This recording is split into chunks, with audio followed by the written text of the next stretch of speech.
kama agizo la Mtume sallallahu alaihi wasallam linavyotuhimiza kuisoma suratul Kahfi katika kila siku ya Ijumaa, na angalau kuhifadhi aya chache, kwa uchache kabisa walau mtu kuwa na aya 10 katika kifua chake.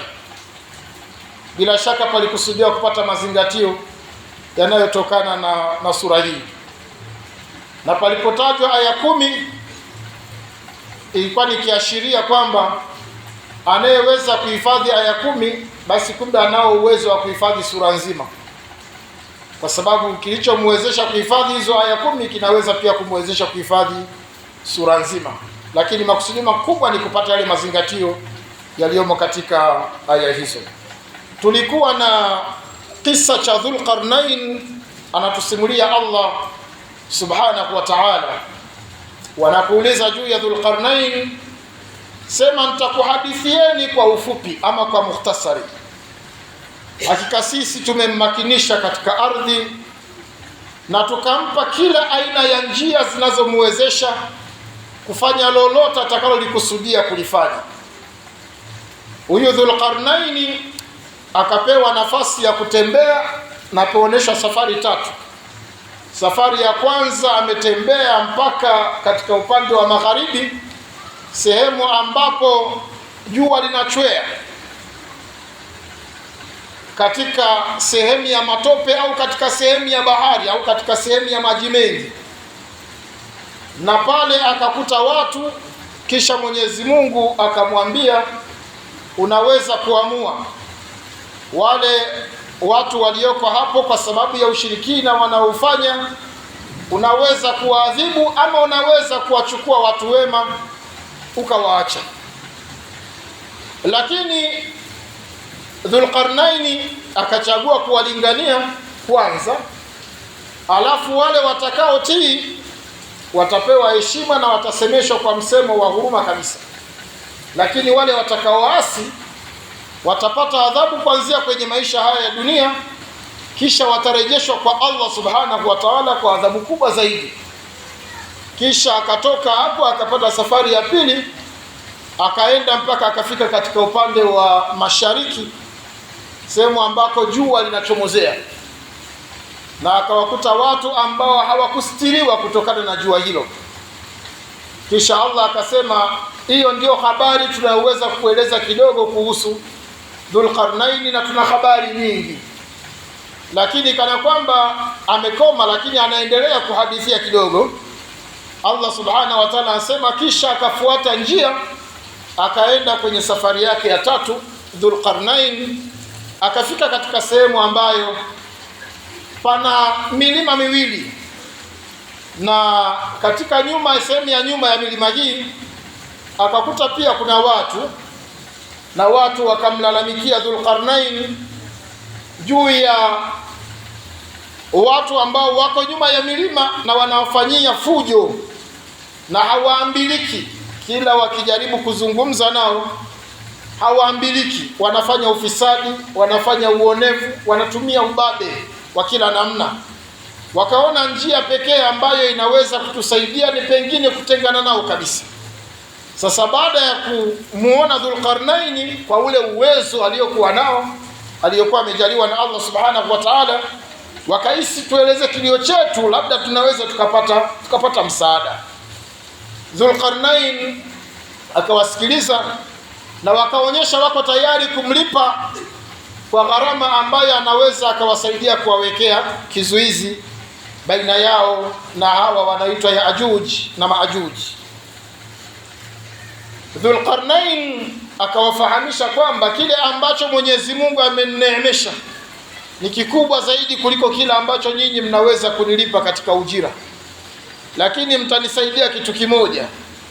Nahitaji nguvu kazi ya vibarua, ainuni biquwa, mimi nahitaji nguvu kazi ya vibarua, pengine tupate na material nayo yahitajia, lakini suala la ufanyaji wa kazi kama injinia kwenye jambo hili nitalifanya kwa kujitolea. Na watu wakawa tayari wakajitoa. Akawaambia, nileteni vipande vya chuma. Vikaletwa vipande vya chuma, vikayeyushwa vikachomwa mpaka ikapika pale, vikawa vimeyuka, ikawa ni moto, kwa maana ni zege, lakini zege lenyewe ni la chuma. Baada ya kutengeneza ule ukuta kwa njia ya vyuma, baadaye pia akachukua kile chuma kilichoyeyushwa akamwaga kama ndio zege ya ukuta wenyewe. Unaweza kuona kwamba hata pengine walipokuwa wanawaza kwamba atuwekee kizuizi, hawakuwa na hiyo picha wala hawakuwa na hiyo taswira, na pengine unaweza kutazama malipo yao waliokuwa wanayafikiria hayawezi kuendana na pengine hii teknolojia ambayo ameiweka Dhulqarnain.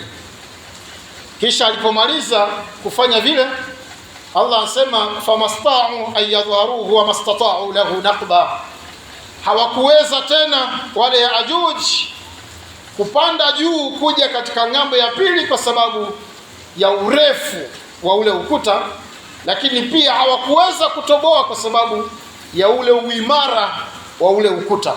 Kisha Dhulqarnain akamaliza kwa kusema qala hadha rahmatun min rabbi, akasema hii ni rehma ya Mola wangu mlezi, wala sio ujuzi na uwezo wangu. Hadha rahmatun min rabbi, hii ni rehma inayotoka kwa Mola wangu mlezi. Fa idha jaa wa'du rabbi ja'alahu dakkaa, itakapofika ahadi ya Mola wangu mlezi hiyo siku ya kiyama, basi Mwenyezi Mungu Subhanahu wa Ta'ala kwa nguvu yake atauvunja vunja huu ukuta. Wa kana wa'du rabbi haqqan, na ahadi ya Mola wangu mlezi inakuwa ni ya kweli kabisa. Ikawa imalizia katika mfumo huo katika kisa hiki. Sasa kikubwa ambacho tunahitaji kuchukua ni kama Allah Subhanahu wa Ta'ala anasema, laqad kana fi qasasihim ibratun liulil albab, imekuwa katika visa hivi vinavyokuja ndani ya Qur'an ibra, kuna mazingatio kwa watu wenye akili nzuri, kwamba tunasimuliwa ili sisi tuchukue tujifunze. Na hivi visa vinatokea zamani kabisa, hata kabla ya kuwepo kwa Nabii Muhammad sallallahu alayhi wa alihi wasallam. Kwa hiyo panapoulizwa na ikaletwa kisa kizima, maana yake tunayo mambo mengi ya sisi kujifunza katika kadhia hii ya Dhulqarnain. Na kama Mwenyezi Mungu anavyotuonyesha kwamba atatuhadithia kidogo, na sisi hatuna sababu ya kuanza kuchokonoa yale ambayo hayakuhadithiwa. Katika sehemu ya mafunzo ambayo tunaichukua, namba moja, Allah Subhanahu wa Ta'ala ametukusudia wanadamu kutuleta hapa duniani si kwa dhamira nyingine isipokuwa tumekusudiwa kusimamisha khilafa, kusimamisha ukhalifa wa Allah Subhanahu wa Ta'ala. Na jina la jumla ambalo tulitambulishwa kabla ya kuletwa hapa duniani ilikuwa ni jina la khalifa. Baada a'udhu billahi minash shaitani rajim, Allah atufahamisha katika sura ya pili aya 30, wa idh qala rabbuka lil malaikati inni ja'ilun fil ardi khalifa. Kumbuka pale ambapo Mola wako mlezi aliposema akizungumza na malaika kwa kuwahabarisha, akasema ninakusudia kuleta khalifa katika hii ardhi. Khalifa ni neno la kinadharia, lakini kiutendaji khalifa ni cheo kikubwa kinachowakilisha mamlaka ya Allah Subhanahu wa Ta'ala katika usimamizi, uongozi na utawala wa ulimwengu mzima kwa kufuata misingi anayoiridhia Allah Subhanahu wa Ta'ala. Na palipokusudiwa kuja makhalifa, ilikusudiwa atakuwa ni binadamu, lakini sio binadamu wote watakaostahili, watakaokuwa na sifa za kuyawakilisha mamlaka ya Allah Subhanahu wa Ta'ala katika hii ardhi, bali Mwenyezi Mungu alikusudia katika hao watakaoletwa, faminkum kafirun wa minkum mu'min, kuna watakaoegemea katika upande wa kumkanusha Mwenyezi Mungu Subhanahu wa Ta'ala na kumkufuru, na kuna wale watakaojizatiti katika imani ya kumwamini Allah Subhanahu wa Ta'ala, lakini pia wakasimama na matendo yao mazuri. Wale ambao watakuwa na imani lakini wakawa na matendo mazuri katika maisha, hawa ndio hasa waliokusudiwa kusimamisha ukhalifa katika hii ardhi, yani waiongoze dunia kwa niaba yake Mwenyezi Mungu Subhanahu wa Ta'ala, wakielekeza walimwengu wote wafuate kanuni na taratibu alizozileta Allah subhanahu wa ta'ala katika hii dunia. Na hiki ndicho tunachokiona kwa Dhulqarnain akikifanya. Na ili kuwa na hayo mamlaka haitatokea tu kwa bahati nasibu, kwa kukutana au kila mtu akatekeleza katika level ya ibada binafsi, isipokuwa yako mambo ambayo ni ya kimsingi yanayoweza kulimudu umbile la binadamu ili kuweza kuhakikisha kwamba huyo Allah subhanahu wa ta'ala anatiiwa. Allah subhanahu wa ta'ala anasema katika makundi haya mawili ya wale ambao wameamua kumkanusha Mwenyezi Mungu na kumkufuru, na ya wale ambao wameamua kujizatiti katika imani na kutenda matendo mema, au watabaki katika kuhasimiana, kila mmoja akiwania la kwake lishike khatam la khilafa. Tunatumia khilafa kwa maana ndio ilitumika katika namna ya positive kwa upande wa Mwenyezi Mungu, lakini kwa lugha nyingine ni kwamba kutawala dunia. Makundi yote haya mawili yatakuwa yanawania swala la kutawala na kuongoza dunia. Kwa hiyo litakalokuwa limejizatiti katika misingi ile ya awali inayoendana na binadamu ndilo litakalofanikiwa katika kuiongoza hii dunia. Alladhina amanu yuqatiluna fi sabilillah walladhina kafaru yuqatiluna fi sabili at-taghut. Wale ambao wamemwamini Allah wao watafanya jitihada zao za makusudi kuhakikisha kwamba wanasimamisha khilafa ya Allah subhanahu wa ta'ala, na wale waliokufuru pia watafanya jitihada za makusudi kuhakikisha kwamba wanasimamisha ufalme wa shaitani katika hii dunia. Mimi na wewe tunaweza tukajitathmini katika ulimwengu tunaoishi, ni wepi ambao tunadhani wamesimamisha huo ukhalifa ama huo utawala na uongozi wa dunia kati yangu mimi na wewe. Lakini Dhulqarnain tunaona kwa nafasi aliyokuwa nayo aliifanya jitihada ya makusudi kuhakikisha kwamba ana ufanya ukhalifa wa Mwenyezi Mungu ndio unaonekana katika dunia. Sasa miongoni mwa mambo ambayo tunaona anayamiliki ya kumwezesha kusimamisha ukhalifa wa Allah subhanahu wa ta'ala, ambayo sofa na sisi kama tunahitaji kuiongoza dunia ni lazima tuwe na vitu hivi. Moja ni elimu iliyojengeka katika misingi ya mwongozo wa Allah subhanahu wa ta'ala na mtume wake. Elimu. Dhulqarnain tunamuona ni alim, lakini kwa elimu yake pia inamuongoza katika suala la kuhakikisha kwamba anasimamisha ukhalifa wa Allah subhanahu wa ta'ala.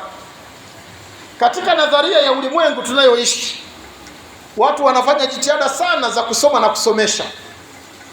Alal asaf, katika masikitiko yanayotokea ni kwamba watu wengi wapo katika nadharia za kusoma na kusomesha, lakini product inayotoka katika uko kusoma na kusomesha, sehemu kubwa kabisa watu wanawania kupata dunia.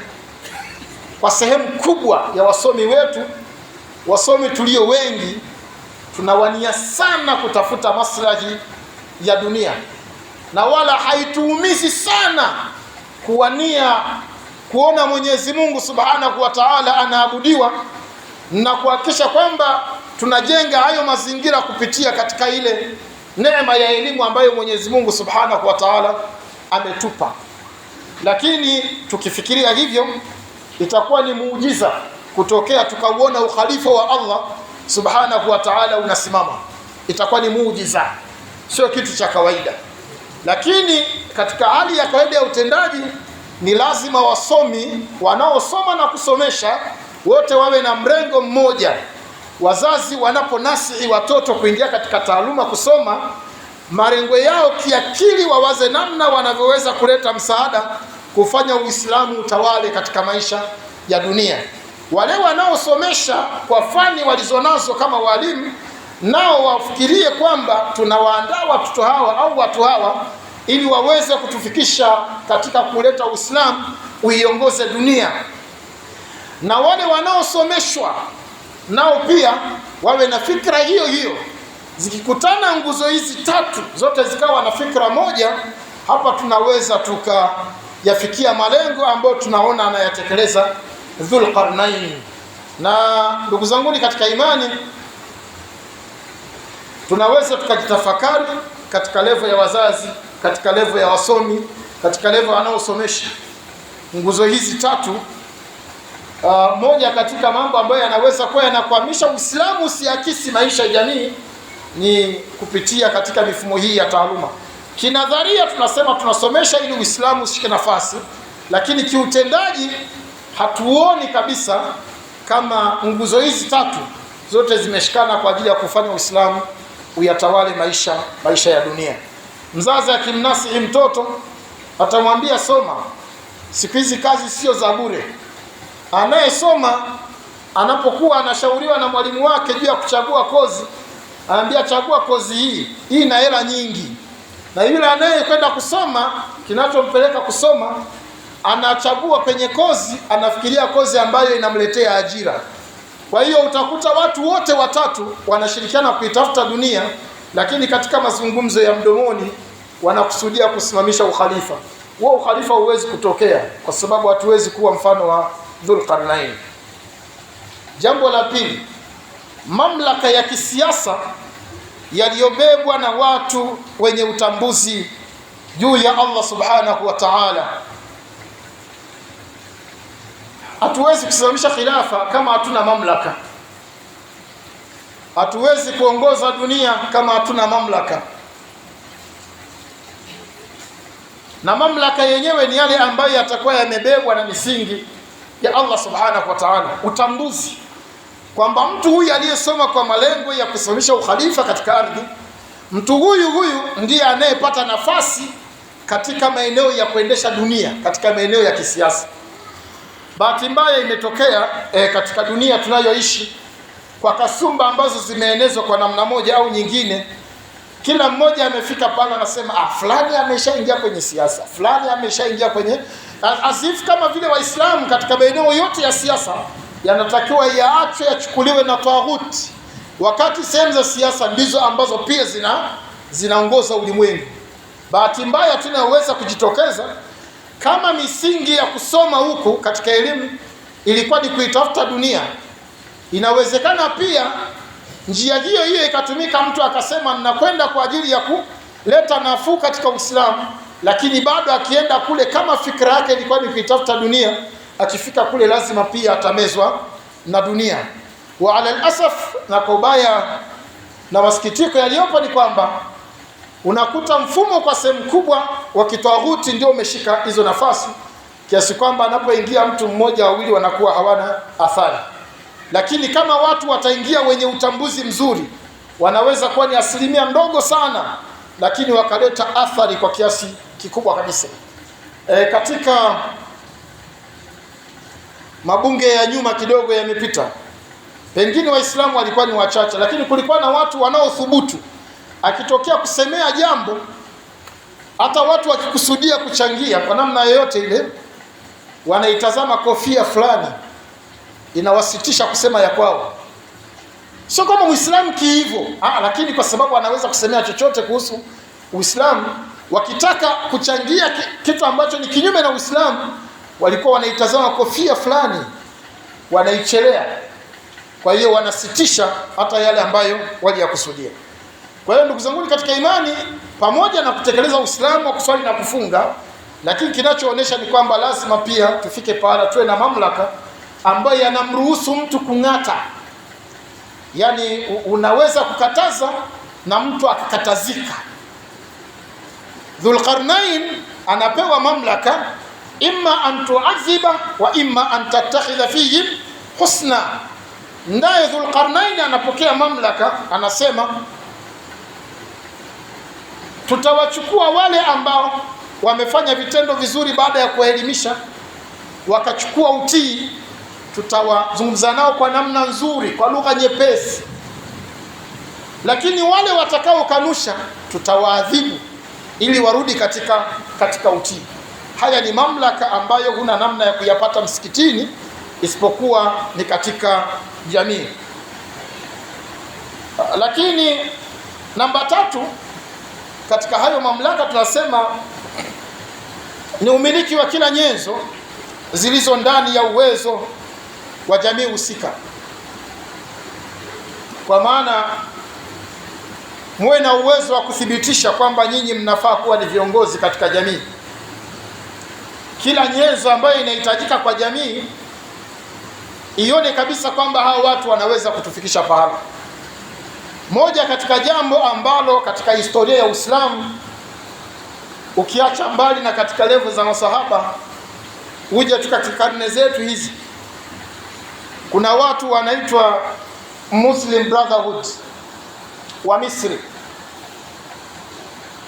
Wanaingia katika jamii, wanafanya huduma za kijamii, wanaweka mahitaji ya msingi ya kijamii, wanaweka mahospitali, wanaweka mabenki, wanaweka kama ni mashule, kila huduma inayohitajika kijamii wanakuwa nayo na wanahudumia jamii. Sasa kinachotokea, utasikia Muslim Brotherhood, Ikhwani Muslimin, imetajwa miaka mingi iliyopita, na unaweza wakati mwingine ikasizi ukahisi kama vile imekufa. Lakini ikitokea mwanya tu wakasema Muslim Brotherhood wagombee kwa nafasi ya urais na ubunge, unashangaa walikotokea. Wakati huo wamekwisha chafuliwa vya kutosha kwamba hao watu ni magaidi. Lakini kinachotokea ni kwamba wale raia wanasema kama magaidi wenyewe ndio wale wanaokuja tunalala nao tukiwa na shida, ndio wale wanaotoa matibabu wakahudumia watu ambao hawana uwezo kwa bure, huduma za bure, wakafanya hivi na vile, basi hao magaidi wanafaa kuongoza nchi. Yaani yale maneno hayawaathiri kama huduma ambazo wanazieneza katika jamii. Na sisi tunaweza tukatazama katika walimwengu, tunaweza tukawa na cha kusema kwamba mifumo ambayo wakati mwingine inapata nguvu za kiutawala katika ulimwengu zinakuwa na hivi haya mahitaji ya wanadamu. Kuna wakati mwingine kwa sababu ya kuwa Waislamu tukaisha misikitini, tunaweza tusijue kwamba kuna watu wanartadi kwa kilo 3 za sukari. Tunaweza tusijue, kwa sababu kinachonihusu mimi, nafanya zangu kazi, nikitoka naenda pale msikitini na swali, nafanya hivi, inaishia hapo. Lakini kwa kiasi kikubwa kuna watu ukienda katika jamii, na wakati mwingine hata kusiwe mbali kabisa na mijini, watu wanatadishwa kwa sababu ya huduma za kijamii. Kushonewa uniform tu, watoto wakachukuliwa wakashonewa uniform za shule, akalipiwa akapewa madaftari ya kuendea shule. Hilo peke yake linaweza likamfanya mtu akatadi, akaiacha dini yake. Kadha al-kufru kadha al-faqra yakuna kufra. Kwa maana ufakiri wakati mwingine unaweza kumpelekea mtu akatumbukia katika ukafiri. Kwa hiyo kama tunahitaji pia kuwa na mamlaka yenye uwezo wa kusimamisha ukhalifa katika ardhi, ni lazima tutoe huduma kwa jamii katika level ambayo ni kubwa kabisa. Tunazungumza level ya mabenki, tunazungumza level ya kuwa na mahospitali. Inaishia tu kusema katika lugha za kawaida, lakini wala sio kwamba naloshindikana, isipokuwa inaonesha kwa kiasi kikubwa namna yetu kubwa, kwa sehemu yetu kubwa tumeegemea kwenye utashi wa dunia kuliko kusimamisha ukhalifa wa Allah subhanahu wa ta'ala. Hasa tunaposoma kadhia hii ya Dhulqarnain kila aljumua kwenye Kahfi, alafu hakuna mabadiliko yoyote, tunadhani kwa Mwenyezi Mungu tutakuwa na hoja ipi kwa Mwenyezi Mungu subhanahu wa ta'ala? Nje ya maandalizi haya tutaishia kuwa ni watumwa wa wengine. Nje ya maandalizi haya tutaishia kuwa ni watumwa wa wengine. Ikiwa sisi wenyewe tunapohitaji huduma tunaenda kwenye mifumo ya wengine, kwa nini tusiwe watumwa wao? Bali tulikusudiwa tutoe huduma kwa wote. Lakini kama hata wenyewe hatuwezi kujihudumia, kwa nini tusiwe watumwa wa mfumo mwingine? Sasa utamuona Dhulqarnain, yeye anaomba kutatua shida, na anaitatua katika kiwango ambacho sio cha kawaida. Tumuombe Allah tabaraka wa taala atujalie kwa ni miongoni mwa wale wenye kusikia na kuingia kwenye utekelezaji. Ndugu zangu katika imani, kulingana na muda, tosheke kwa funzo hili moja la kutakiwa sisi katika hii dunia kuwa katika mamlaka ya Allah subhanahu wa ta'ala, kuwakilisha mamlaka ya Mwenyezi Mungu subhanahu wa ta'ala. Alafu kila mmoja atafakari, ukiwa ni peke yako, tukiwa katika makundi, tutafakari. Kwa mfano, katika mazingira ya hapa Mwanza, hakuna Waislamu hata katika ngazi ya watu binafsi wakajiorganize kweli wakatengeneza vitu ambavyo ni vya kuhudumia jamii, yani katika mkoa mzima, bali wakati mwingine tunawaza hata katika nchi nzima. Sisi tumerogwa na nani mpaka tufike pahala kwamba hatuwezi kufanya jambo ambalo kwa maslahi yako ya dunia unaweza kupata, lakini pia ikawa ni sehemu ya watu kupata ahueni kwa sehemu kubwa katika mahitaji ambayo ni ya jumla. Na kinyume na hapo ni kwamba suala la kusimamisha Uislamu katika jamii itakuwa ni muujiza, kwa sababu kila mtakapokuwa mnazungumza, mtu anatazama namna ambavyo watu wanahudumiwa. Kuna watu katika dunia hii, katika mazingira yetu hapa Tanzania, wamepata nguvu kubwa wakati mwingine ya kuiburuza serikali, sio kwa sababu nyingine, ni kwa sababu ya huduma kubwa za jamii wanaweza kutoa, na wanaweza pia wakisema kwamba tunafanya hivi, manake jamii inaweza kuyumba kwa namna moja au nyingine. Na sisi kama jamii ya Waislamu, ni kweli kwamba hatuna mambo ambayo tunaweza tukayafanya yakaathiri jamii. Bahati nzuri ni maelekezo ya Uislamu. Allah alipotaja wa'iddu lahum mastata'tum min quwwa, waandalieni katika kile muwezacho ndani ya katika nguvu mziwezazo. Nguvu tuziwezazo sio nguvu za kiwiliwili tu, bali ni nguvu katika uchumi, nguvu katika siasa, nguvu katika utamaduni, nguvu katika elimu, nguvu katika kila janja, nguvu katika afya.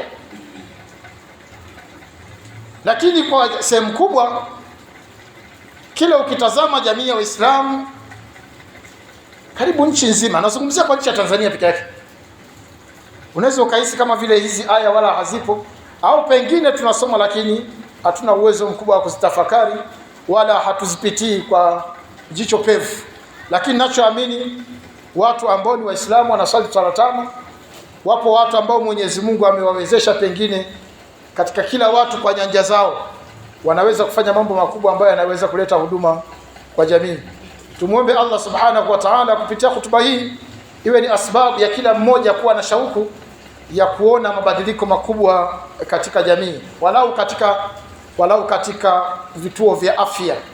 Kila watu wanaweza kutafakari namna ambavyo inawezekana kufanyika. Lakini nisingetamani iwe ni hutuba tu za kusikia na kwenda miaka 5 mingine mbele, hakuna kitu walau ambacho kinaweza kuashiria kwamba tunaweza tukafanya kitu hiki. Allah atuwafikishe tu wenye kusikia na kuingiza katika utekelezaji. Idhinillahi karim, tutaendelea katika mafunzo mengine katika hutuba ijayo.